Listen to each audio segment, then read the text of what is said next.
Hello and welcome to another update. In this one I'll be covering the latest updates from the Ukrainian offensive so far. So what we're seeing is that the main fighting takes place by Velika Novosilka and the fighting has largely stopped elsewhere.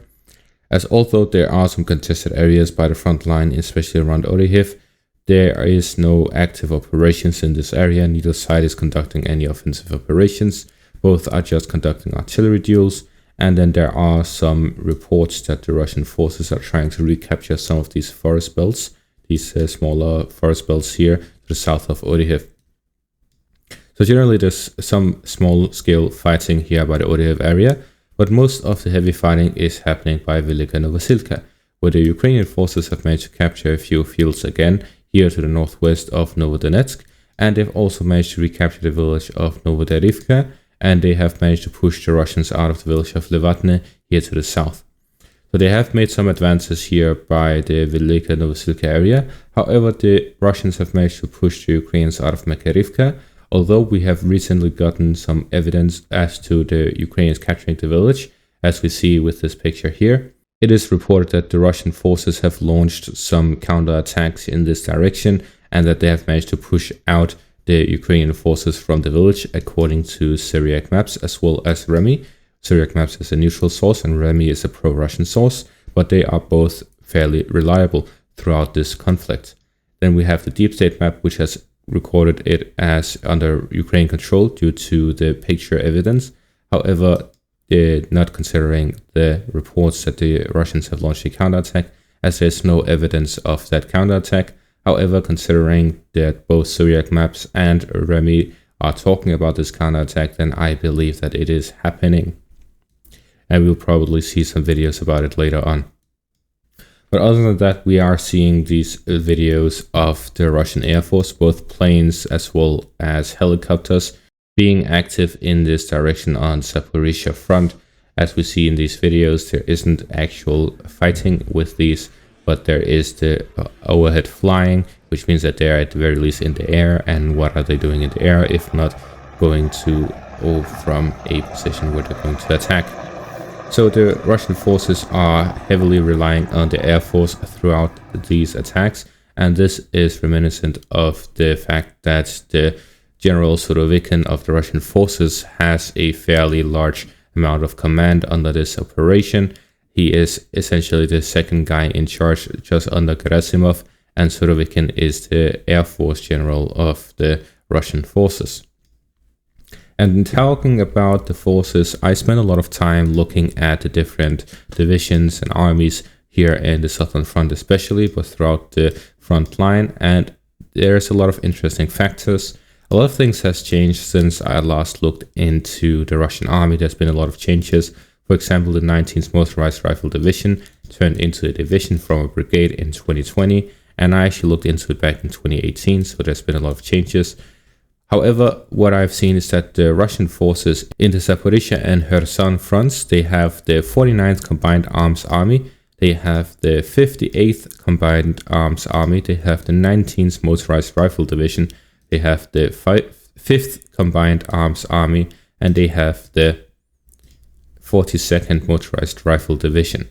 So they have a lot of units here in the Southern Front, all the way from Mariupol and down south to the direction of Kherson. And after looking through all of the frontline units, all of the brigades, regiments, and so on of the front line, I estimate that the Russian forces have at the very least 100,000 troops on this part of the front line. Let me mark it out. So all of the units marked out here, they are at the very least 100,000, but they are much more likely close to 150,000 troops operating here on the Southern Front. Then we have the Donetsk front, both in the Bakhmut area as well as in the Donetsk area itself. These are mostly DPR and LPR soldiers, but there's also a significant amount of Russian troops, somewhere around 50,000 based on the 7th Assault Division, as well as the 20th Motorized Rifle Division and other subunits of these areas in the parts of the front line, as well as the Shoigu, the Special Forces, Storm Sea, which are a new unit started after the start of the war. Then we have some other battalions and so on of the DPR and LPR forces. So the Russian forces itself, without the DPR and LPR, would number somewhere around the 50,000 in Bakhmut and the Donetsk fronts.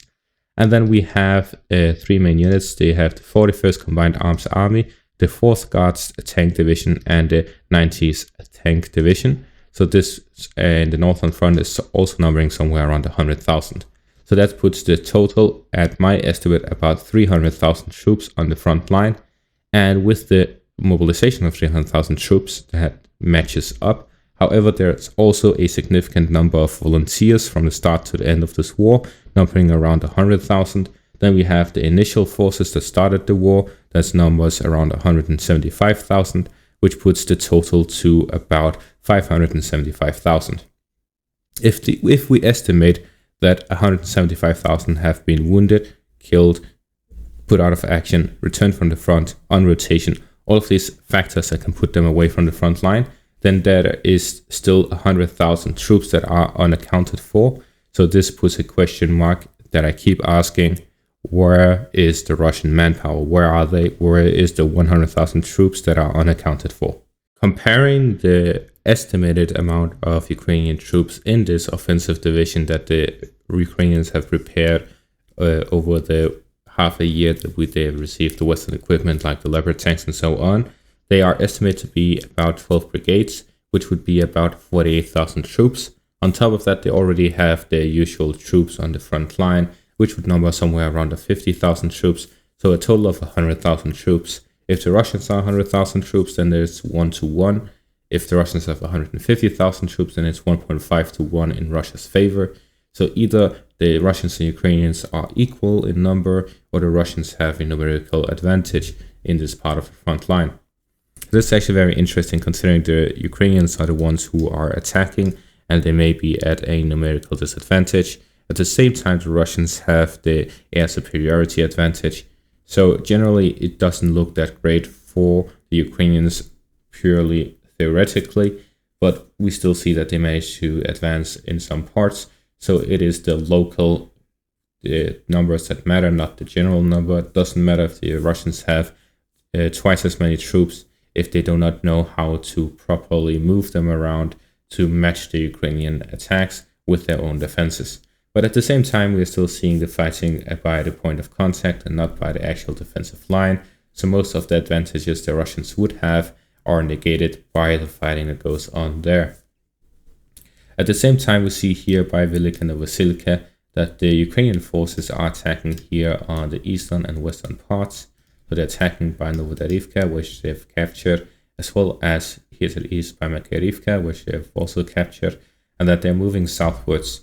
So if they manage to capture the village of Staromilivka here down south, and they advance further down, and they also advance eastwards from this area here by Vododarivka, we can see that there is a small road here down south, and then advance towards the defensive line from these two areas, then they'll be able to essentially cut off all of the Russian forces here in the northern parts. So although this is a favorable position for the Russians, the Ukrainians can go around them and advance southwards, which it looks like that they're doing right now. However, it does seem that the Russian forces are using this river line as a defensive position, which is why we're seeing that the Ukrainians are not only attacking on the eastern part of the river line, but also on the western part.